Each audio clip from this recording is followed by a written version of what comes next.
Okay, let's see. Domestic box office, which is here in the U.S. Captain Marvel made over $426 million at the box office. In international theaters box office, $699 million. They didn't really sell here in the U.S., but it sold overseas. DVD sales and domestic. Here in the U.S., they made over $17 million. I actually didn't watch it yet. I watched part of it on YouTube because some people upload stuff on YouTube. I watched like clips of it and I was just like, this is just bad. I will say this, the actress who plays Captain Marvel has the emotions of wet gravel. Which means she has no fucking emotions. She has no emotions. I mean, it's pretty bad that wet concrete bag has more of a reaction of emotions than the actress who plays Captain Marvel. Sorry, my throat sounds like that. I just woke up, so... domestic Blu-rays, they sold over 46 million. It's kind of odd though that Blu-rays Captain Marvel made more money on Blu-rays than DVDs, because DVDs are usually cheaper, more affordable, I guess it would be the term. Instead of cheaper, it's more affordable to buy DVDs than Blu-rays. Like, I bought the Blu-ray copies of Man of Steel, Dawn of Justice, Wonder Woman. It was actually a gift more than wanting it. I didn't really want the DVD or Blu-ray of Wonder Woman, but I watched it. It wasn't really bad. I just not a big Wonder Woman fan. Suicide Squad, which was a gift. I don't know how you get out of wanting a gift, but yeah.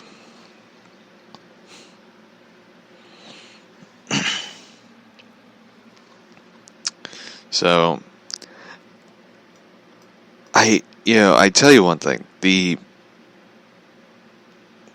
theaters that I go to, like, they are small, independently run theaters. But I do believe the accountant and all the accountants for Disney and all that Disney is pinching dollars out of people. Because there was this video on No Bullshit. They've been covering Marvel and stuff. The channel's called No Bullshit, and they go into detail more than I will on things. From political correctness to SJWs to now Marvel, and they did Star Wars, which is how I got into watching it, because I walked away very disappointed with the new Disney Star Wars, and recently Bob Iger of Disney wrote a book of how George Lucas felt betrayed by Disney for how they used his Star Wars, his creation. I do believe that Disney is going through financial issues. I know a lot of people are like, well, how? How are they going through financial issues? I mean, they bought Marvel, they bought Hulu, they bought Fox. When you think about it, they spent a shitload of money on buying stuff. Have they make any actual money back from the stuff they bought? No. when they bought Fox, the first movie that came out that was a big name was X-Men Dark Phoenix. That film bombed at the box office. And usually X-Men is the big moneymaker. But the MCU fans, fired back at them, at their idol, Disney. Let's take a look at Dark Phoenix.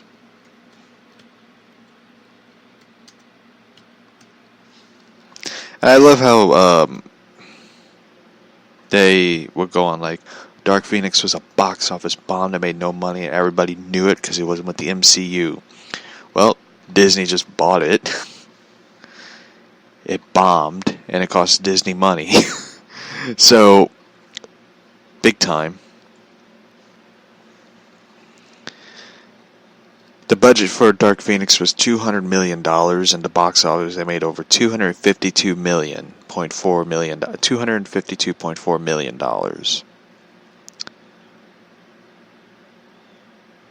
So it bombed. It didn't really bomb. It obliterated itself.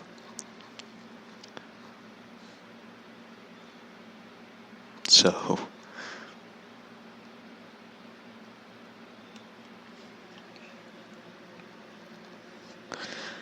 does it surprise? Wait, Hans Zimmer did the music. Wow, I didn't even know Hans Zimmer did music for that film.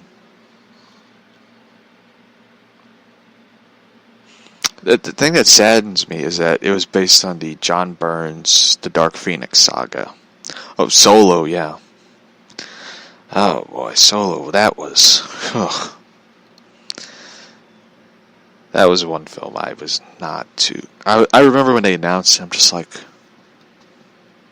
Why? Why Solo, of all films?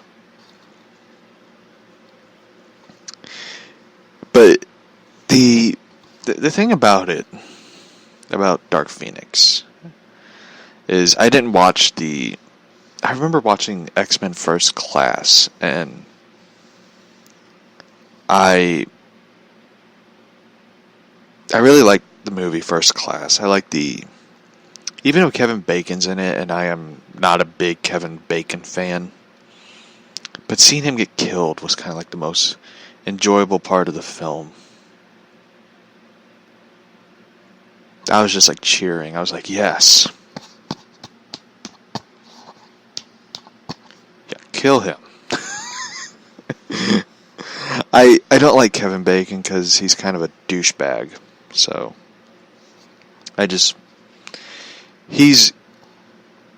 if you ever look at Kevin Bacon, he was the definition of douchebag before douchebag was discovered as a word to insult people. You just look at him, you're like, if they ever put the word douchebag in dictionary, there should be a picture of Kevin Bacon next to it, so people can know what a douchebag looks like. I don't like Kevin Bacon. And I know a lot of people are like, well, he's considered to play Freddy Krueger. I'm like, well, he's perfect for it. He's a creep. He doesn't even need to wear makeup or, CGI effects, whatever. He's already a creep. You could just put a picture of him there and it scares people. If you need to make a mask of Kevin Bacon himself to have Kevin Bacon wear it. Then he can just take it off and it just scares the shit out of everybody. It's perfect.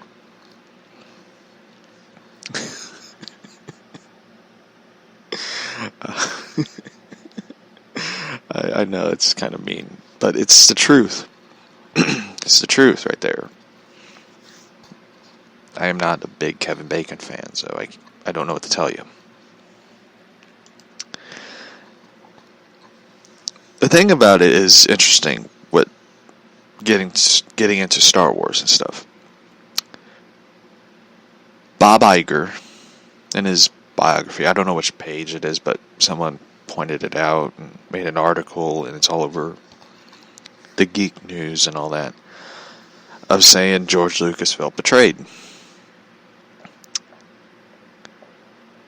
The interesting thing about it is Lucas wrote 3 films. He wanted to do 3 films, 3 Star Wars films based on his script. And I know a lot of people, when it was announced of that, they're like, oh, don't do it. Look at the prequel trilogy. And I love how they go for the films immediately. Like, prequel trilogy.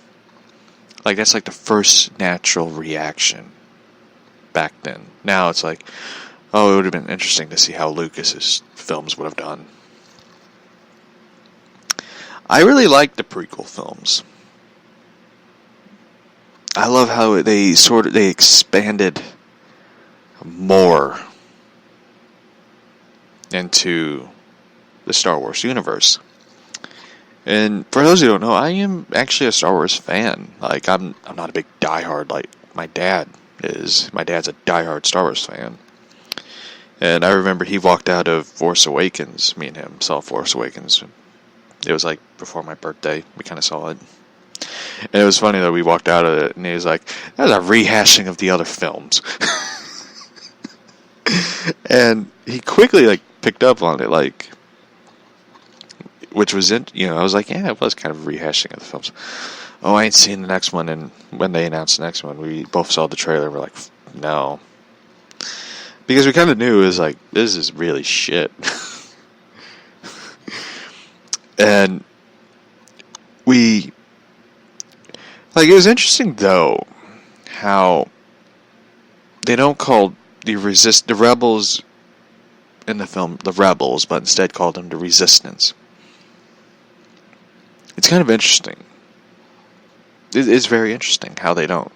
And you kind of learn that George Lucas gets paid for using the rebels, the Empire, the Boba Fett.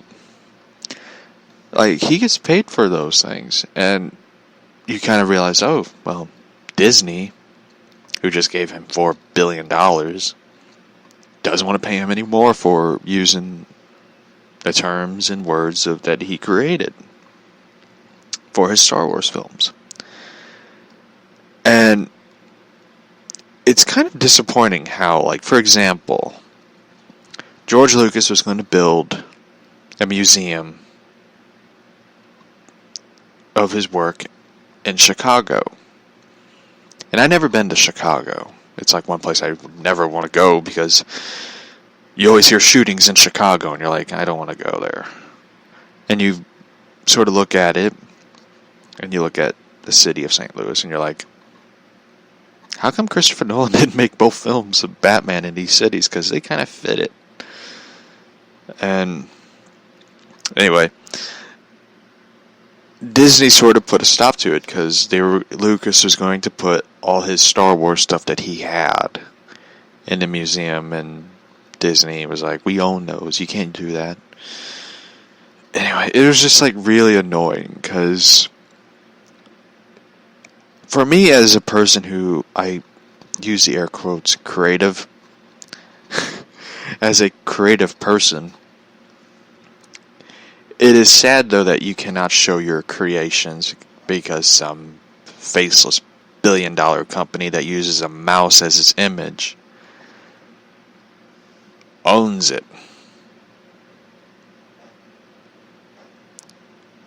Oh, Stitch woke up. St. Louis is a beautiful city. Just don't go to South St. Louis because you don't want to go there.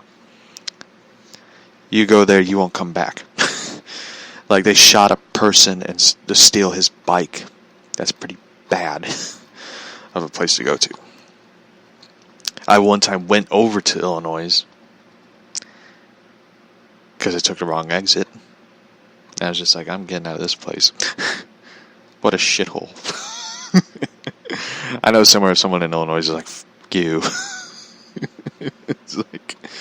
It's St. Louis is a lot like Gotham. It's that scary. And it's really interesting because there's a guy who made a fan